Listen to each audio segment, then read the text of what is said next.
Selamat bertemu kembali dengan saya Dr. Jeffrey Handoko pada kuliah online pengendalian dan audit sistem informasi. Pada hari ini kita akan membahas mengenai praktek audit informasi dan berbagai contoh mengisi formulir audit. Oke, mari kita mulai.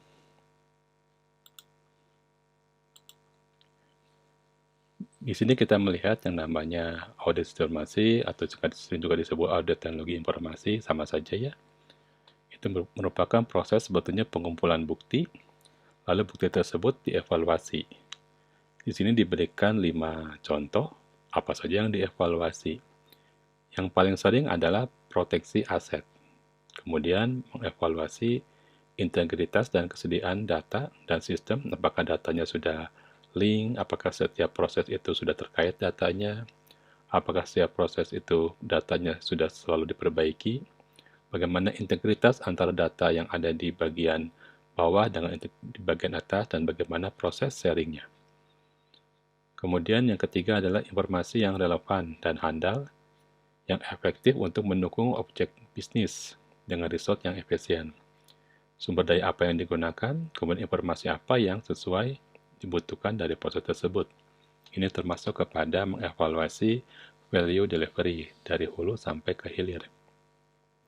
Kemudian mengevaluasi kontrol internal yang cukup untuk memastikan objektif bisnis, operasional, dan kontrol tercapai. Kontrol internal apa yang diberikan pada awal perencanaan, kemudian pada prosesnya, dan kita melihat apakah kontrol tersebut muncul pada bagian hasil output dari proses bisnisnya. Yang terakhir mengenai mencegah hal-hal yang tidak diinginkan, seperti terjadi fraud, terjadinya pelanggaran segregation of duty, terjadinya pergantian data tanpa adanya privilege atau kemenangan yang seharusnya, dan bagaimana mendeteksi dan memperbaiki dalam waktu yang dapat diterima. Itu merupakan evaluasi yang paling sering. Evaluasi tersebut basisnya adalah risiko. Jadi di sini tugas seorang IT auditor adalah mengidentifikasi risiko pada area dalam cakupan audit. Semakin besar risikonya, berarti pengontrolan yang diberikan atau pengendalian itu akan semakin besar. Kontrol ini akan mengontrol risiko supaya risiko tersebut tidak menjadi besar dan tidak terkendali. Jadi di sini seorang IT auditor akan mengidentifikasi kebutuhan dan evaluasi penerapan kontrol yang mengelolanya. Jika tidak ada kontrol T yang tepat, maka risiko akan muncul dan akan membesar sehingga tidak terkontrol.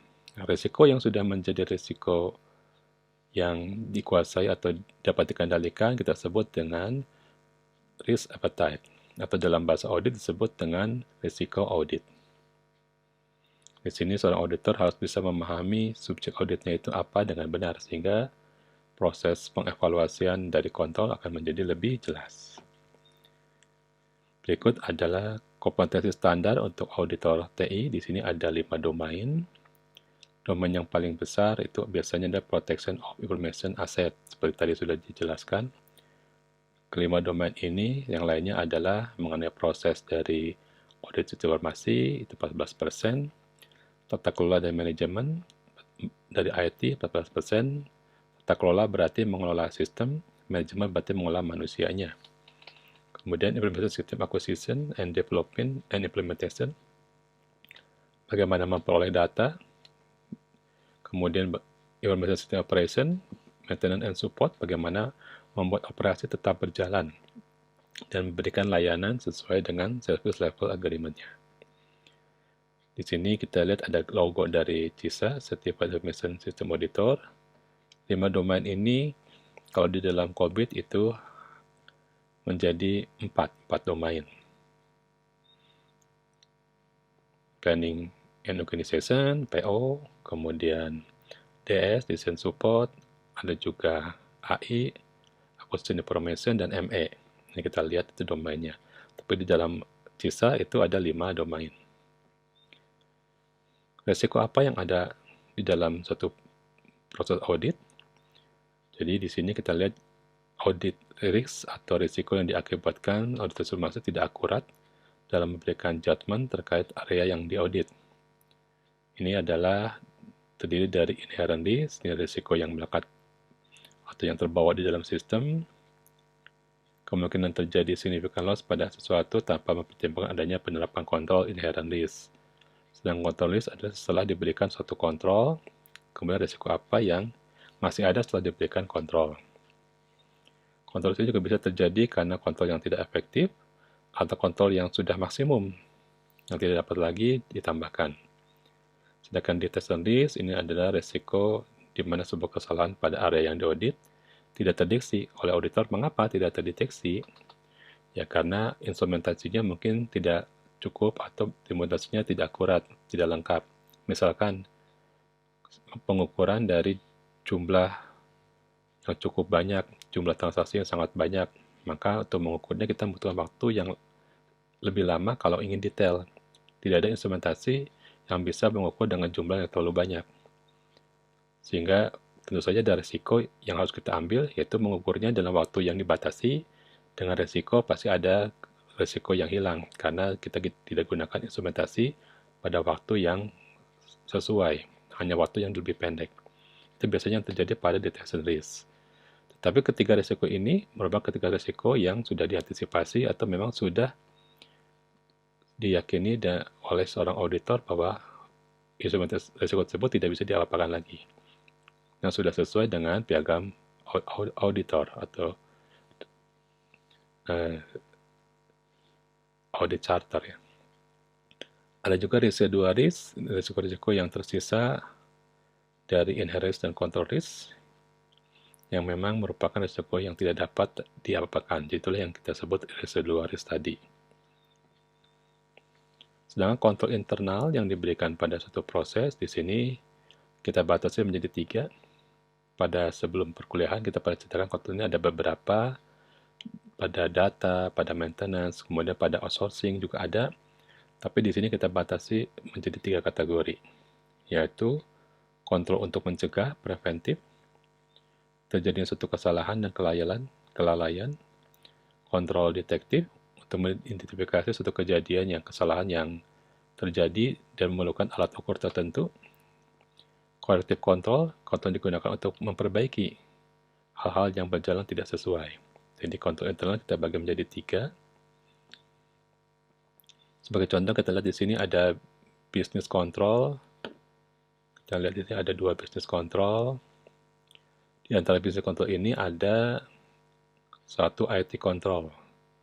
Di sini kita sebut sebagai IT general control. Dan di bagian IT responsibility ini ada proses-proses dalam siklus tata kelola IT yang kita lakukan. Apa saja pengontrolan dalam tata kelola IT, misalkan value delivery-nya, kontrol dari terkait dengan alignment, resource management, risk management, dan juga performance. Ini merupakan kontrol-kontrol yang kita sebut dengan IT General Control. Kontrol ini yang diterapkan pada seluruh proses dan aktivitas IT dalam rangka memberikan layanan pada organisasi. Ini nanti kita definisikan sebagai IT General Control Audit. Sedangkan pada bagian sisi yang lain, pada business control, itu akan menghasilkan yang namanya Application Control Audit. Ini adalah kontrol-kontrol yang diterapkan pada proses bisnis, baik yang otomatisasi, tentu dengan IT, dan yang manual. Oke, jadi di sini kita berikan contoh tentang bisnis dan kontrol IT yang ada di dalam suatu proses. Siapakah yang nanti akan mengamati? Tentunya seorang auditor akan mengamati dari proses bisnisnya, apakah prosesnya sudah sesuai dengan linknya, apakah setiap proses bisnis menghasilkan data, apakah datanya sudah sesuai dengan setiap proses bisnis, kemudian bagaimana solusi tersebut berhubungan dengan regulasi, apakah setiap strategi sudah sesuai dengan datanya. Nah, ini link-link tersebut yang kita lihat pengontrolannya. Terus satu contohnya, kalau kita ingin melihat keterkaitan antara business control, data, dan strateginya, misalkan.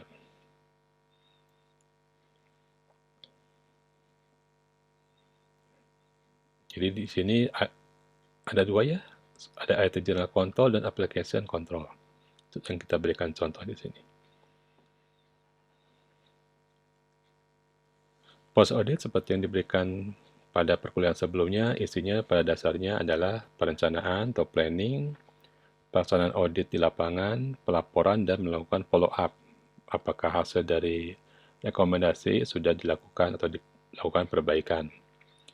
Proses perencanaan, seperti sudah dijelaskan, ini merupakan proses pemahaman dari bisnis itu sendiri, review hasil audit sebelumnya, kemudian melihat bagaimana penilaian dari risiko inherent terkait, kemudian dilakukan program audit, setelah cerita program, dilakukan proses pelaksanaan. Evaluasi kendali, pengujian substantif atau lebih terinci, dan penandakan kesimpulan. Kesimpulan, sesuaikan dengan temuan, kemudian dilihat risiko mana yang sesuai dengan ketemuan, dan dilakukan proses rekomendasi untuk memperbaiki, kemudian dipresentasikan dan mendapatkan klarifikasi dari auditi. Jadi pada saat presentasi, para auditi yang diminta datanya itu boleh mengklarifikasi. Mungkin ada perbedaan persepsi, tetapi tidak membuat laporan yang sebaik mungkin, tidak, tapi membuat laporan yang jelas duduk perkaranya di mana. Lalu setelah selesai dipresentasi, beberapa bulan kemudian kita melihat bagaimana tindak lanjut dari perubahan tersebut, apakah dilakukan atau tidak. Ini adalah pekerjaan tentunya dari kontrol internal. Mereka melakukan follow-up. Apakah sudah dilakukan hasil dari audit ini atau belum. Jika belum, mereka bisa melaporkan kepada klien. Kliennya adalah CEO atau Dewan Direksi yang meminta untuk audit, atau dilakukan perencanaan kembali untuk audit berikutnya. Itu merupakan satu siklus dari proses audit. Nah, kita akan lihat hari ini formulir apa saja yang harus diisi dari keempat proses ini. Tentunya formulir ini merupakan formulir dasar, sebagai contoh saja, tidak detail. Misalkan di sini untuk perencanaan, pertama yang kita isi adalah kebijakan dan prosedur. Kebijakan berisi mengenai fungsi-fungsi dari audit internal teknologi informasi atau IT. Itu harus melakukan proses apa saja, misalkan proses penilaian risiko, kemudian bagaimana fungsi IT dalam melaksanakan auditnya, direncanakan berapa kali dalam setahun dalam perencanaan, bagaimana kebijakan dari aplikasi inti perusahaan, di mana model tersebut hendaknya diperiksa oleh audit, sekurang-kurangnya misalkan 3 tahun sekali untuk pemeriksaan pada aplikasi inti. Kemudian fungsi IT wajib menyusun suatu program untuk penugasan yang dilaksanakan sesuai dengan rencana tahunan tersebut. Nah, prosedur ini merupakan berita mengenai caranya bagaimana kebijakan tersebut dapat diterapkan. Di sini diberikan contoh 7 prosedur, kita lihat sama-sama ya, pelan-pelan. Misalkan, prosedur yang pertama, prosedur untuk melaksanakan analisis risiko. Bagaimana sumber daya dari teknologi informasi yang ada, serta aspek finansial yang terkait. Berapa anggaran belanja dan berapa anggaran operasional. Bagaimana prosedur dari proses tata kelola TI yang ada, mulai dari perencanaan organisasi, pengembangan, implementasi, operasional, dan layanan, serta monitoringnya. Yang ini merupakan prosedur yang cukup panjang. Kemudian bagaimana analisis risiko dilakukan, dengan memperhatikan kebijakan dari prosedur manajemen risiko yang ada oleh satuan kerja TI, kemudian bagaimana kelayakan dari suatu fungsi memanfaatkan hasil analisis risiko, bagaimana prosedur pelaksanaan analisis risiko yang dilakukan, kemudian bagaimana fungsi IT menyusun alokasi sumber daya audit, misalkan hasil penilaian dari profil risiko terkait dengan aset, berbagai informasi audit yang terkait dengan aset tersebut, dan kewajiban audit berdasarkan peraturan dan perjanjian. Ini merupakan prosedur yang diberikan di bagian perencanaan. Semua rencana-rencana awal yang digunakan untuk proses audit, atau pelaksanaan dari audit. Pelaksanaan penyusunan program audit sendiri ini dapat dilakukan seperti contoh nanti pada lampiran dari program audit. Kemudian dari perencanaan tersebut kita bikin formulir isian. Formulir isian ini diisi di awal. Isinya adalah kolom pertama mengenai aset, apa saja asetnya, dan proses TI yang dilakukan apa saja. Misalkan ini asetnya aplikasi, infrastruktur, personil, perencanaan TI, pengembangan TI, blueprint, operasional TI. Nah, itu merupakan aset. Kemudian ancaman apa saja yang membuat aset ini bakal terganggu, risiko inherent yang terkait yang dibawa dari kealamian dari aset, tindak lanjutnya apa, kemudian risiko residual yang tidak dapat diatasi atau sisa dari risiko yang dapat diatasi. Pengendalian bagaimana? Pengendalian dari saat normal, existing, pengendalian pada saat terjadi risiko muncul, mitigasi, kemudian person insight-nya, siapa yang bertanggung jawab, Bapak siapa di sini yang bertanggung jawab. Variabel lain yang perlu diperhatikan, yang merupakan variabel yang berubah dari lingkungan. Kemudian kita tentukan prioritasnya, prioritas mana yang menjadi aset terpenting di sini. Mungkin kalau pada bagian server, prioritas terpentingnya adalah server. Pada bagian layanan, mungkin prioritas terpentingnya adalah aplikasi dan ketersediaan dari perencanaan pelayanan. Ini merupakan contoh analisa risiko yang kita isi di awal. Kemudian kita lakukan proses perencanaan untuk melakukan audit dari risiko tersebut. Kita tulis rencana audit internal atau intern teknologi informasi. Tahun berapa, kemudian tentukan audit universe-nya berdasarkan aset, berdasarkan kendali, berdasarkan lokasi. Ini merupakan audit universe atau sering disebut dengan audit domain. Kemudian cakupan dari audit, aplikasi apa saja yang akan diaudit, infrastruktur apa saja yang diaudit, tujuan audit apa, apakah memeriksa, mendeteksi, atau melakukan koreksi. Jumlah hari, jadwal pelaksanaan, tanggal berapa, jam berapa, tim auditornya siapa saja, apakah ini dikerjakan secara serial atau paralel, kemudian biaya auditnya berapa. Mulai dari biaya pelaksanaan, biaya operasional, mungkin uang jalan, uang makan, biaya pemeriksaan. Ini kita bikin rencananya, kemudian ini akan di-ACC oleh klien. Klien kita biasanya adalah siapa tadi? Dewan direksi atau komisaris. Ya, nanti auditinya misalkan bagian apa? Apakah bagian layanan, bagian server, itu adalah auditinya. Jadi ada auditor, auditi, dan klien.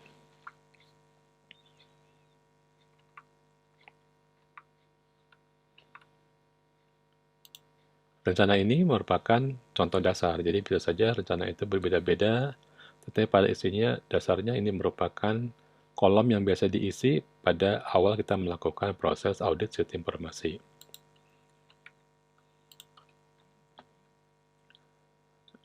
Di sini adalah perencanaan audit sendiri. Kita membuat program audit. Setelah kita buat perencanaan, kita buat program. Kita sebut ini sebagai lembar rincian dari program audit intern teknologi informasi. Tujuan program audit, kita pilih salah satu, misalkan ini adalah bagian server. Lingkup program auditnya server saja. Pengendalian nomor berapa, uraiannya nomor berapa, kodenya apa, langkah-langkah dari proses auditnya apa, apakah memeriksa data, memeriksa bukti, review. Kemudian referensi, ini merupakan suatu standar prosedur. Misalkan pekerjaan ini sudah ada buku auditnya, maka kita sesuaikan bahwa ini sesuai dengan standar apa. Oke, ini contoh perencanaan program. Kemudian pada proses pelaksanaan. Pada pelaksanaan juga sama, kita berikan pertama adalah kebijakan dan prosedur dari melaksanakan audit. Kebijakan pelaksanaan pertama, harus ada supervisi untuk menjamin bahwa tujuan audit ini sudah tercapai. Auditor internal ini harus memperoleh bukti audit yang cukup dan layak, yang dapat diandalkan dan relevan. Tidak boleh stop sebelum ada bukti yang cukup.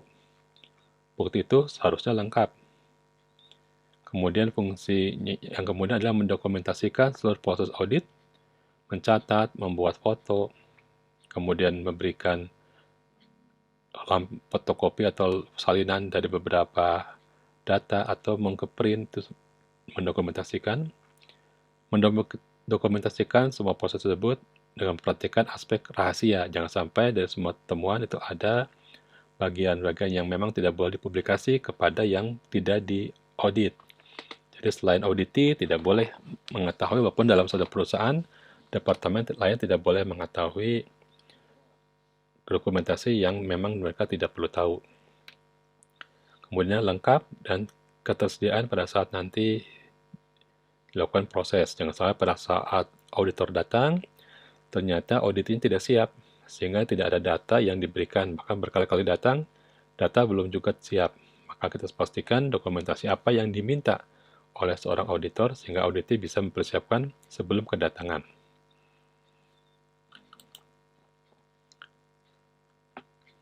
Prosedurnya, seperti tadi, supervisi, bagaimana prosedurnya. Seorang supervisor itu harus bagaimana pekerjaannya.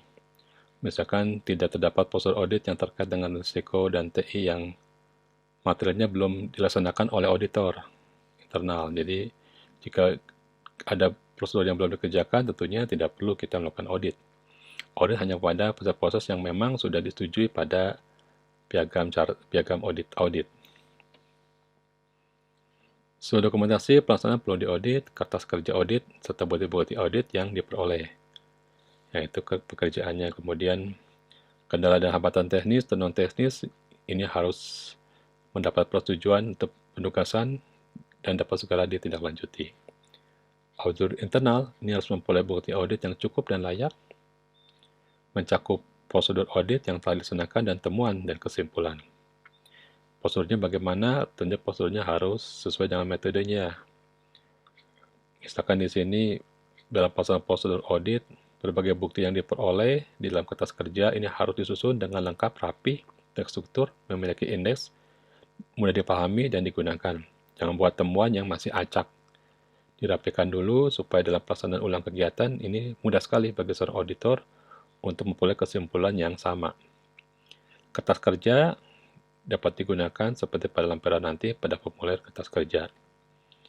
Setelah ada kebijakan dan prosedur, kita buat kertas kerja. Kalau yang tadi di bagian perencanaan namanya program, kalau di bagian pelaksanaan namanya kertas kerja. Kita tuliskan kertas kerja audit internal. Penugasannya apa, bagian yang penugasannya siapa, tahapannya bagaimana. Tujuan prosedur audit misalkan melakukan audit pada server. Rencana prosedurnya, langkah awalnya bagaimana.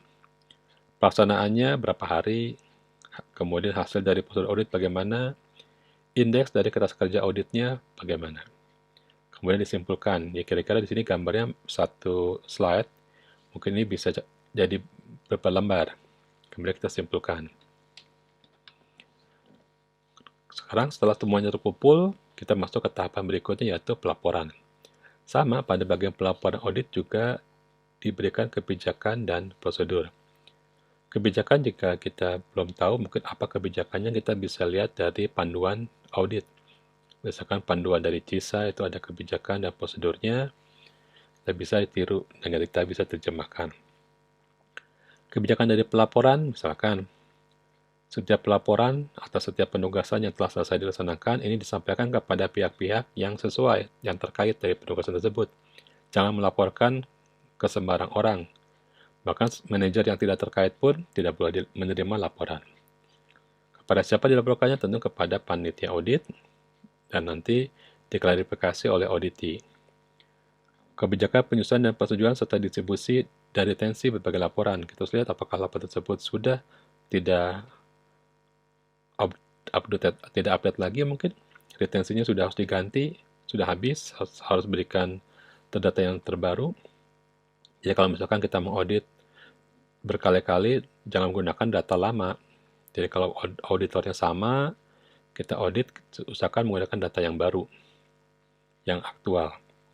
Prosedurnya, untuk proses pelaporan, pertama, kita lihat di sini, harus mengkomunikasikan setiap ditemukan adanya kelemahan atau kekurangan atas rancangan atau ketidaksesuaian dengan gap, dengan perencanaan, dan berapa manajemen risiko, di mana konfirmasi tersebut minimal mencakup pertama kondisi, fakta yang mengenai kelemahan atau kekurangan rancangan, dan pelaksanaan atas rancangan tersebut, ini harus dilaporkan didasarkan kepada bukti-bukti audit yang diperoleh kondisinya. Akibat atau resikonya apa? Jika terjadi suatu temuan, maka diteruskan resiko yang mungkin apa, atau mungkin memiliki potensi apa yang bisa merugikan. Kemudian kita melakukan rekomendasi ini tujuannya adalah untuk memperbaiki, sehingga seorang auditor itu memang harus menjadi enterprise architect, kalau enggak dia tidak bisa dikasih rekomendasi. Biasanya auditor ini adalah orang-orang yang sudah pakar pada bidangnya, atau mantan-mantan dari direktur mungkin, mantan dari manajer, orang-orang yang sudah sepuh, sudah memang jago di bidangnya, jika mereka bisa memberikan rekomendasi bagaimana cara menghilangkan atau mengendalikan berbagai dampak. Bisa melihat dengan jeli apa kelemahan dan kekurangan atas suatu rancangan atau atas suatu pengendalian TI yang kurang tepat, dan bisa melihat dari sisi manajemen risiko. Kemudian hasilnya kita lakukan proses klarifikasi. Klarifikasi sebetulnya bantahan terhadap suatu presentasi. Jadi bagaimana tanggapan manajemen atau auditi setelah diberikan presentasi mengenai hasil dari rekomendasi. Siapa tahu ada kondisi yang sekarang lebih baru sehingga tidak sama dengan sebelumnya, ada perbedaan posisi, ada perbedaan dari prosedur yang mungkin terlewatkan, atau ada perbedaan persepsi. Tapi tangkapan manajemen ini tidak serta-merta memperbaiki laporan, tetapi untuk melihat bagaimana duduk perkara yang disesuaikan dengan kondisi, sesuaikan dengan budaya kerja dan politik kerja. Tangkapan tersebut setelah dibantah, kemudian dilihat beberapa hasilnya yang menjadi hasil rekomendasi yang akan nanti diberikan dan di follow up pada tahapan berikutnya.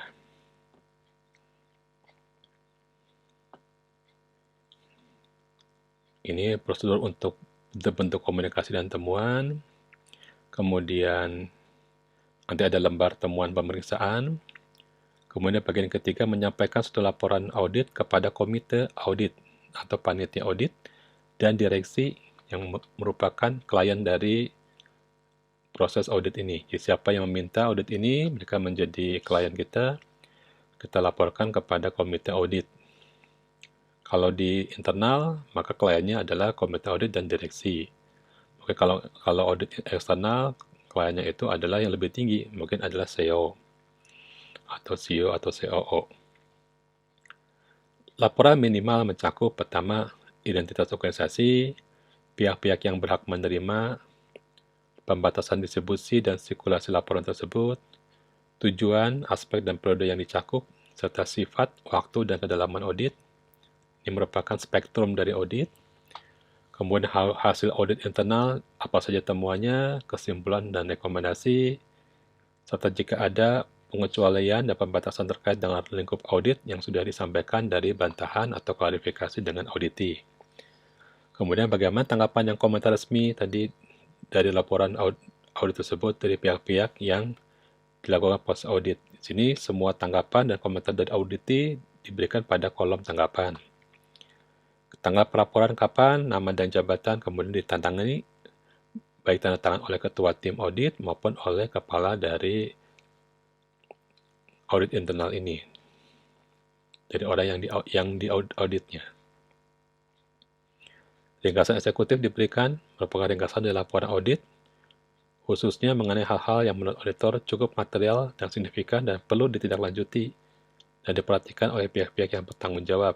Kita berikan ringkasan eksekutif, poin-poin penting apa saja untuk diperbaiki. Kemudian dari kebijakan tentunya ada prosedur yang paling penting ada 3 dalam membuat kesimpulan, yaitu setiap laporan akan menunjukkan tindakan kehandalan penilaian internal IT dan dalam laporan sebagai berikut. Pertama, kesimpulan audit harus memuaskan dan dapat diandalkan, menunjukkan bahwa rancangan atau implementasi atau pencapaian tujuan penilaian internal TI yang dicakup di lingkungan audit dan dilaporkan secara umum. Kemudian harus memberikan sifat perlu peningkatan, need improvement. Jadi setiap laporan kesimpulan tersebut harus menceritakan bagaimana kelemahan dan kekurangan yang harus diperbaiki dan potensi yang bisa digunakan buat meningkatkan suatu proses yang diamati atau diaudit. Kemudian juga bisa menceritakan bagian-bagian mana yang belum dapat diandalkan, yang merupakan kelemahan-kelemahan yang memang maturitasnya masih rendah. Menunjukkan bahwa ada rancangan atau implementasi yang memang lemah dan belum dapat dikembangkan. Kita tuliskan apa keterbatasannya, apa hambatannya. Kemudian prosedur menetapkan kesimpulan tersebut, ini harus menggunakan matrikulasi, seperti pada lampiran integritas matrikulasi penetapan kesimpulan audit, supaya melihatnya lebih mudah dan lebih tervisualisasi. Ini contoh lembar temuan audit, jadi kalau pada bagian pelaksanaan ada perencanaan, pada tahapan dari pelaksanaan ada namanya kata kerja, ada namanya apa? Kertas kerja. Sedangkan pada bagian pelaporan namanya adalah lembar temuan audit. Jadi perencanaan, kertas kerja, lembar temuan audit, jangan sampai salah. Lembar temuan tidak ada di bagian pelaksanaan, tapi ada di bagian laporan. Lembar temuan audit berisi mengenai judul penugasannya, ruang lingkupnya apa, nomor kode temuan kita catat, setiap nomor kode ada daftar kodenya, judul temuannya apa, kasus temuan. Misalkan temuannya adalah ada data yang tidak terintegrasi. Jadi data sudah terupdate berubah, tapi data utamanya tidak ikut terupdate. Atau temuan data yang tidak link pada proses bisnisnya. Kondisinya seperti apa? Berapa tahun terjadi? Resikonya terkait kepada risiko apa? Kemudian rekomendasi dan tanggapan dari auditi. Jadi tanggapannya pertama masih kosong, karena sebelum adanya klarifikasi masih kosong. Setelah dipresentasi, tanggapan akan dimasukkan dari bantahan auditi.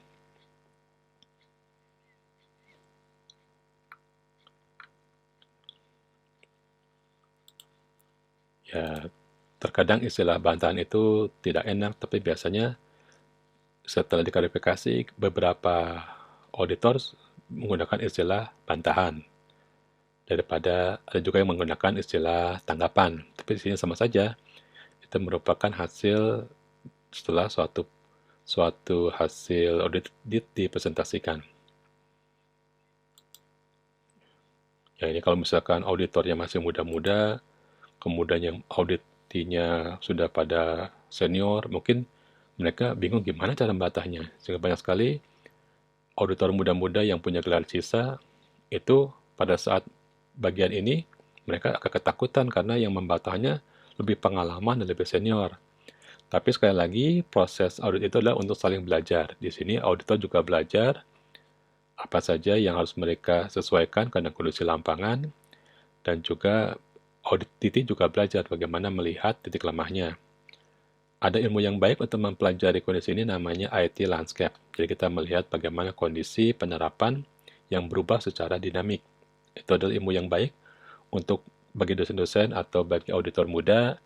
Jika ternyata yang menanggapinya adalah orang-orang yang sudah senior, kita belajar IT landscape. Kita melihat bagaimana perubahan suatu proses di lapangan dan bagaimana proses lingkungan yang mempengaruhi proses bisnis tersebut.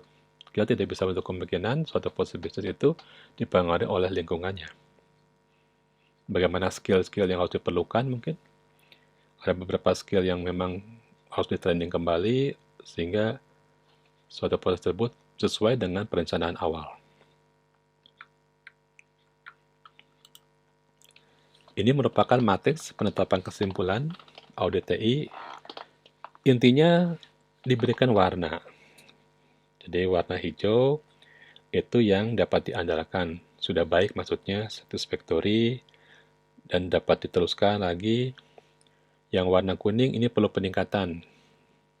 Belum sampai dari perencanaan. Kemudian yang warna merah ini belum dapat diandalkan atau masih lemah.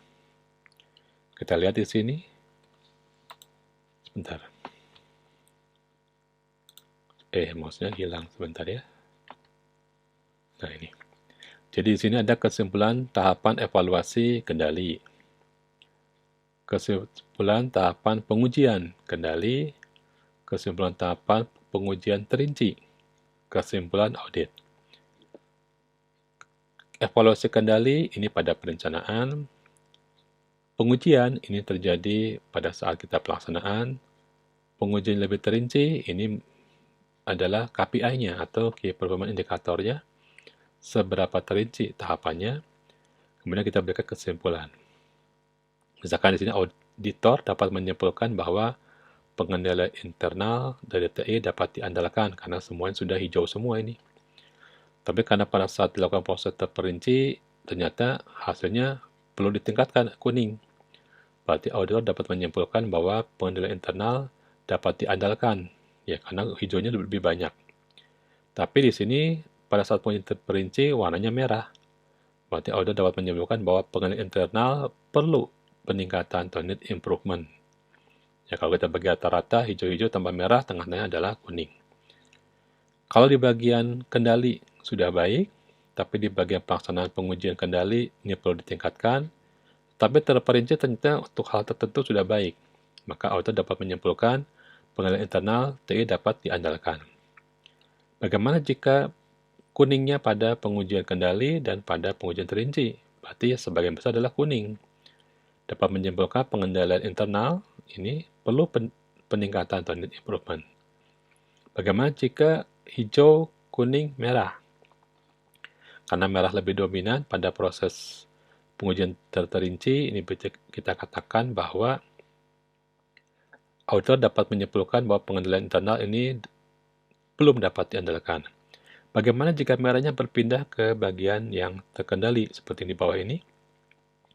Evaluasi kendali hijau, pengujian kendali merah, terincinya kuning. Kita lihat di sini sama dengan yang di atas, tapi merahnya pindah ke tengah. Karena yang terincinya kuning, tidak merah, tetap auditor dapat menyimpulkan bahwa pengendalian internal ini belum dapat dilaksanakan. Bagaimana jika merah-merah semua? Sama, ini juga mayoritas merah. Bagaimana jika hijau, merah, kuning? Ya, kita bagi tengah-tengahnya adalah hijau, merah, hijau, berarti tengah-tengahnya adalah kuning. Ini masih need improvement, gitu ya, cara membaca warnanya. Jadi kita bisa membaca dari penggunaan warna ini pada matriks penetapan kesimpulan. Itulah manfaat menggunakan warna. Ada yang belum jelas sampai sini? Lihat posisinya ya, ini ada yang sama. Kalau ini kuning sebelah terinci, sekarang kuningnya pindah ke bagian kendali, hijaunya berpindah seperti ini. Pada kolom, perhatikan pada baris 2 dan baris 4. Kuning yang satu di sebelah terinci, pada pengujian kendali, masih hijau, sekarang terbalik. Pengujian kendalinya hijau, pengujian terincinya kuning, sekarang pengujian kendalinya kuning, pengujian terincinya hijau. Ini kalau diratakan hasilnya hijau, karena lebih banyak warna hijaunya. Jelasnya di sini.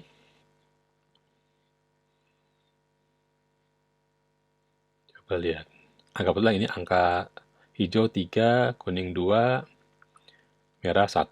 Jadi kalau di sini 3 tambah 3 tambah 2, kalau dibagi rata-rata, ya masih mendekati warna 3 atau angka 3.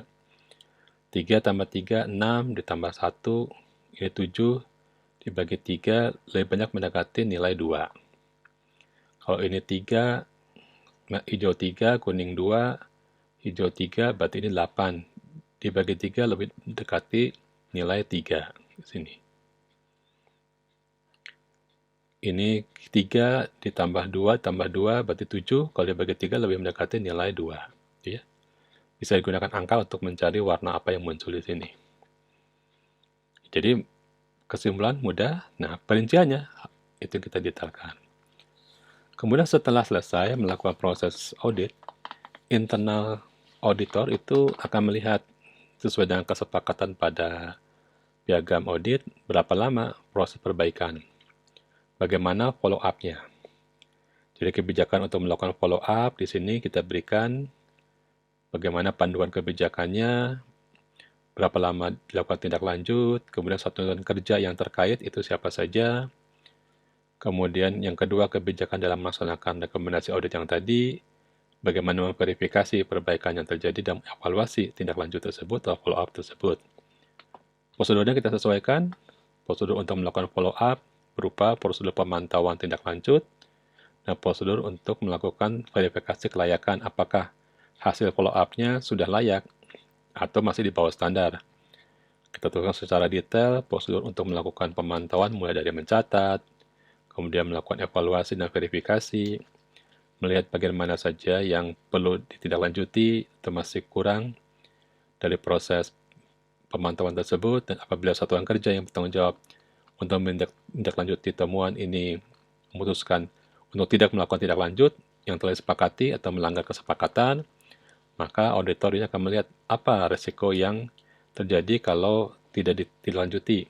Apakah risiko yang berbahaya? Mungkin pada bagian pelaksanaan mereka menunda karena belum ada uang untuk perbaikan, belum ada dananya, terpaksa apa yang dikerjakan itu tidak dapat disepakati karena menunggu dana terlebih dahulu. Lalu auditor akan mengecek apakah resikonya memang berbahaya atau memang harus ada dana subsidi untuk memperbaiki karena resiko tersebut sangat tinggi. Kemudian proses berikutnya di sini memverifikasi dan evaluasi apakah sudah sesuai dengan rekomendasi dari seorang auditor. Jadi cukup capek juga di sini pada saat follow up. Jadi kita selain datang pada saat mengaudit, audit internal khususnya itu akan datang kedua kali untuk melihat bagaimana follow up-nya. Kalau dilakukan oleh audit eksternal, tetap auditor internal yang melakukan follow up. Dia akan melihat bagaimana signifikansi dari temuan, apakah hasil dari rekomendasi tersebut sudah sesuai dengan temuannya, bagaimana memperbaikinya, apakah sudah signifikan perbaikannya. Adanya perubahan terhadap IT ini ketika melihat bagaimana signifikansi permasalahan atau risiko. Apakah memang penting, perbaikannya harus seberapa dalam perbaikannya, berapa signifikansinya, apakah cukup perbaikannya hanya satu lapis atau perbaikannya berlapis-lapis. Kemudian bagaimana sumber daya dan kompleksitas yang dibutuhkan untuk memperbaiki atau memfollow up ini. Apakah harus nambah sumber daya, harus ada pelatihan lagi mungkin. Tentunya akan menambah beban dalam proses perbaikan. Disesuaikan dengan rencana dari perusahaan tersebut jika ingin memperbaiki. Dan kemudian dampak yang mungkin ditimbulkan jika tindak lanjut ini dan rekomendasi tersebut tidak atau gagal dilakukan. Jadi apakah seberapa penting proses perbaikan dan follow up ini?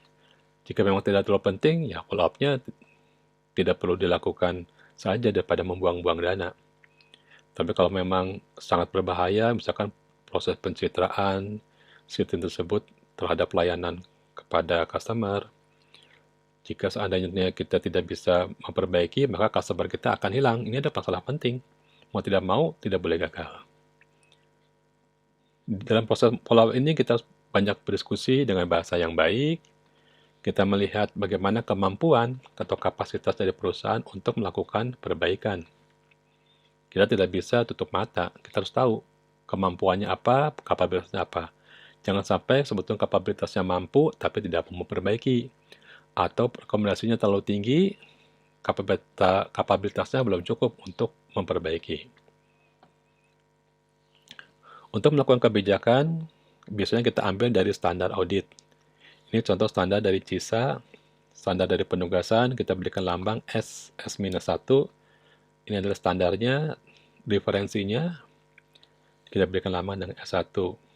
Penugasan, independensi dan objektivitas, profesionalisme dan kompetensi. Ini merupakan standarnya. Kemudian untuk prosedur, kita biasa menggunakan panduan atau guidance. Terlepas dari sana, ada yang belum kita ceritakan lebih detail adalah piagam audit. Minggu lalu sudah kita ceritakan piagam audit dalam bahasa Inggris. Dalam bahasa Indonesia, piagam audit atau audit charter isinya adalah pendahuluan mengenai apa yang akan dilakukan. Kemudian bagaimana komitmen dari kedua belah pihak, baik yang diaudit maupun dari auditor, untuk melakukan proses-proses audit tersebut. Kemudian siapa yang bertanggung jawab? Tanggung jawabnya berupa apa? Kemudian mengevaluasi dari proses tanggung jawab itu siapa saja. Dari tanggung jawab ada kewajiban.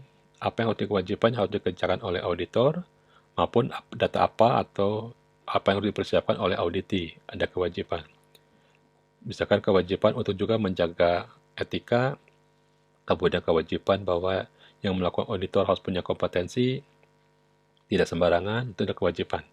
Jadi ada tanggung jawab, ada kewajiban. Kemudian ada ruang lingkup. Bagian apa saja yang akan diaudit, departemen mana yang akan diaudit. Kemudian auditinya siapa saja. Apakah menggunakan tipe RACI atau menggunakan sistem statistik. Tipe RACI berarti orang-orang yang responsible, accountable, kemudian consulted and informed. Responsible berarti orang-orang yang diberikan delegasi untuk mengerjakan tugas. Dan accountable adalah orang yang mempunyai tanggung jawab dan memberikan delegasi tersebut. Jadi accountable itu adalah orang yang di awal dan orang yang di akhir dari suatu proses. Dia bertanggung jawab penuh Biasanya akuntabel itu adalah satu orang, sedangkan responsible bisa beberapa orang. Dia seorang akuntabel bisa mendelegasikan ke beberapa orang. Consulted ini adalah orang yang menjaga kualitas, biasanya adalah quality assurance. Kemudian inform, tipe I dari bagian RACI adalah orang-orang yang memiliki perusahaan tersebut, adalah owner, yang perlu diberitahu bagaimana kualitas atau kinerja. Bisa juga dia adalah pemegang saham, itu adalah tipe inform. Kemudian program audit di sini ditandatangani oleh klien. Klien adalah yang meminta untuk diaudit, misalkan Dewan Komisaris atau Dewan Direksi. Klien juga akan menjadi panitia audit. Mereka merupakan orang yang memegang penuh arah dari audit tersebut. Jadi di sini ada wewenang dalam melaksanakan tugasnya, berwenang untuk mengakses seluruh informasi yang relevan dan atas seluruh program, proses, dan aset. Wewenangnya apa? Oke. Nah, kita masuk lebih detail di sini. Nah, jika ada yang bertanya, simpan dulu pertanyaannya. Nanti dalam diskusi kita akan masuk kepada pertanyaan. Mungkin kita selesaikan dulu contoh dari tindakan pelaksanaan yang disebut dengan program. Contoh 1, misalkan kita mengaudit organisasi, maka programnya seperti ini. Tujuan program audit, mengevaluasi atas desain dan implementasi organisasi TI dan manajemen sumber daya manusia mengenai struktur organisasi, menerapkan segregation of duty, bagaimana tanggung jawabnya. Kemudian, ruang lingkup dari program audit adalah organisasi dan manajemen sumber daya TI. Organisasi berarti strukturnya Dewan Komisaris sampai kepada pengguna TI. Manajemennya berarti proses merekrut, menseleksi, progres delegasi, progres pelatihan pendidikan, dan proses monitoring. Kemudian, bagian organisasi, misalkan prosedurnya adalah proses pemahaman bagaimana organisasi TI memahami struktur organisasi, memahami wewenang, bagaimana memahami alur kerja. Manajemen TI bagaimana memahami kebijakan dan prosedur pengelolaan sumber daya TI. Bagaimana memahami kebijakan dan prosedur pengikatan hubungan kerja atau engagement dengan konsultan, pegawai honorer, dan pegawai penyedia jasa. Kemudian di sini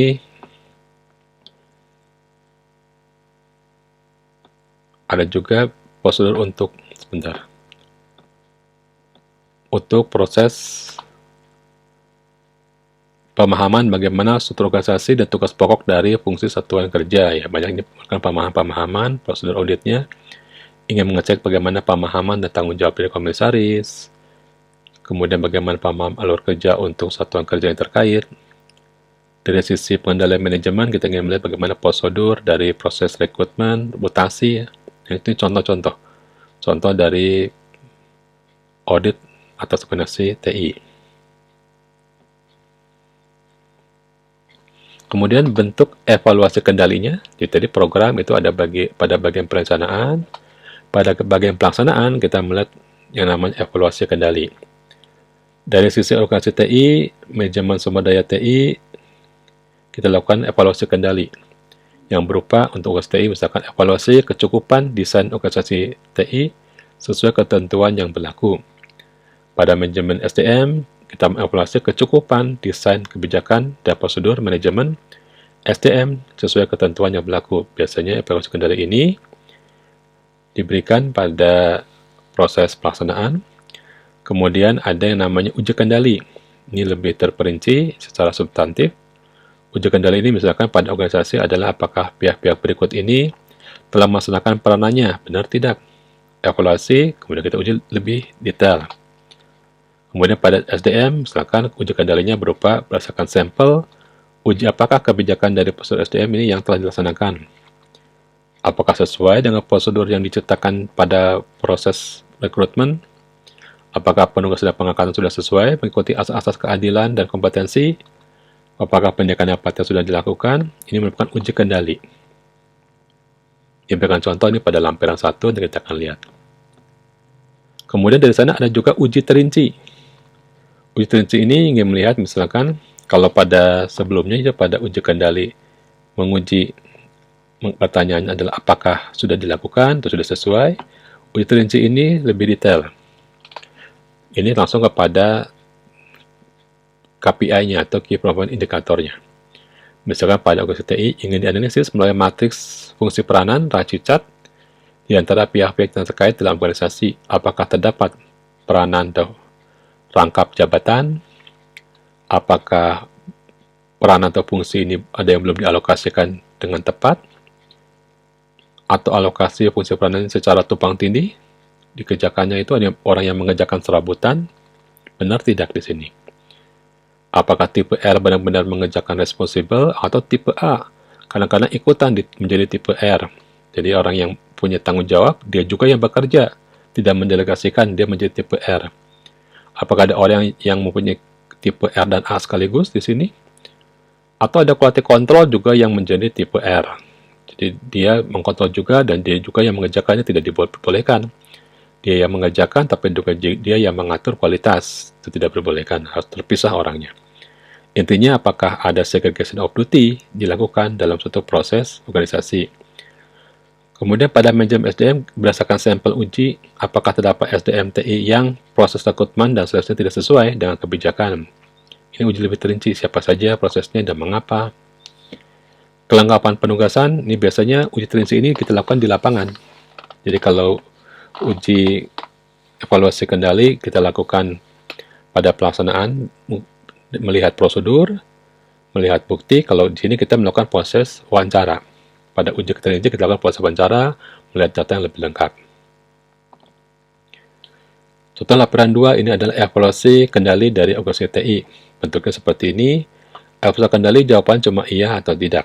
Jika tidak, mengapa? Jika iya, mengapa?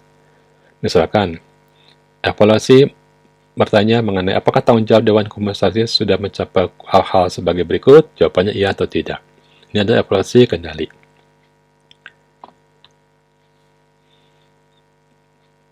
Sama juga evaluasi kendali, jawabannya iya atau tidak. Ini bisa baca sendiri apa saja kewenangannya, apakah sudah sesuai, iya atau tidak. Bagaimana pimpinan Satuan Kerja Manajemen Risiko SKMR ini sudah melakukan dan menetapkan kebijakan berikut, jawabannya iya atau tidak. Ini ada 7 contoh dari pengendalian internal. Kemudian untuk SDM juga sama, ini bisa baca sendiri ya, apa saja yang menjadi pengendalian internal. Jawabannya iya atau belum, mungkin bukan tidak tapi belum. Apakah penugasan SDM yang telah dilaksanakan secara tertulis dan ditangani oleh SDM ini menyepakati hal-hal berikut? Nah, kita jawab iya atau tidak. Kemudian bentuk uji terinci itu lebih detail, misalkan peranan dalam perencanaan. Siapa saja di sini? Kita bisa berikan checklist. Peranan pada pengembangan. Kita berikan checklist di sini. Atau mungkin kalau tidak ingin menggunakan peranan, kita bisa gunakan kontak objektif dari COBIT. Kalimat-kalimat ini kita ganti dengan kalimat-kalimat dari COBIT. Siapa saja yang terlibat dalam uji terinci ini. Contoh lain, ini adalah contoh kalau kita mengaudit atas pusat data. Oke. Ini contoh kedua. Programnya pada bagian perencanaan, tuliskan programnya untuk mengevaluasi manajemen pusat data, memastikan polanya efektif di sini. Ruang lingkupnya ya hanya pinjaman pusat data saja, tidak ke departemen yang lain. Pengendaliannya di sini ada mengenai pemahaman, evaluasi kendali, uji terinci, jadi ada 4. Pemahaman, apakah mereka sudah paham tentang prosedur, evaluasi kendali, mengevaluasi apakah sudah sesuai standar kecukupan dan standar kelayakan, uji kendali, ingin melihat bagaimana, apakah sudah sesuai dengan pemahaman dan evaluasi kendali, apakah sesuai dengan kebijakan dan prosedur di lapangan. Uji terinci, kita mengidentifikasikan apakah terdapat pelaksanaan manajemen pusat data yang tidak sesuai dengan kebijakan. Jadi uji kendali dan uji terinci ini dilakukan di lapangan. Uji kendali biasanya kita lakukan dari buku-buku prosedur aturan yang sudah ada. Sedang uji terinci, sekali lagi kita lakukan dengan menggunakan metode review. Jadi baik menggunakan literatur atau menggunakan beberapa prosedur sudah ada, itu pakai uji kendali. evaluasi kecukupan dari suatu desain berdasarkan dari suatu standar. Di sini ada referensinya, ada standarnya. Uji kendali juga ada standarnya. Bisa membedakan apa bedanya evaluasi kendali dan uji kendali? Coba lihat dulu. Apa bedanya evaluasi kendali dan uji kendali? Evaluasi kendali itu berarti mencari standar kecukupan. Standarnya harusnya berapa sih? Atau bagaimana sih? Uji kendali itu isinya pada proses pelaksanaan. Apakah sudah sesuai dengan standar? Apakah sesuai dengan prosedur? Uji terinci, ini kita lakukan proses review. Kita proses bertanya. Kita proses wawancara. Bagaimana kondisi di lapangan, kita gunakan uji terinci seberapa dalam spektrum dari auditor ini. Depan dari proses audit ini seberapa dalam. Jadi misalkan di uji kendali terdapat aktivitas yang tidak sesuai dengan jadwal aktivitas di pusat data. Oke, itu ada di uji kendali. Nanti di uji terinci kita lihat seberapa banyak yang tidak sesuainya. Apakah masih dapat ditoleransi atau tidak. Jelasnya perbedaannya antara uji kendali dan uji terinci. Kalau ini lampiran-lampirannya seperti tadi, evaluasi pengendalian, jawabannya iya atau tidak. Sama ya di sini. Kertas kerja pada pelaksanaan pengendalian. Ini kita lihat siapa menurut ketiga bagian ini, bagaimana pengendalian akses basic pusat data. Kertas kerjanya kita lakukan, apakah pusat data sudah melakukan tersebut atau belum. Kertas kerja. Oke, sekarang masuk ke contoh ketiga. Contoh ketiga, kita melakukan evaluasi rencana strategis dari TI atau RSTI. Kita memanfaatkan ECMS, memanfaatkan content management.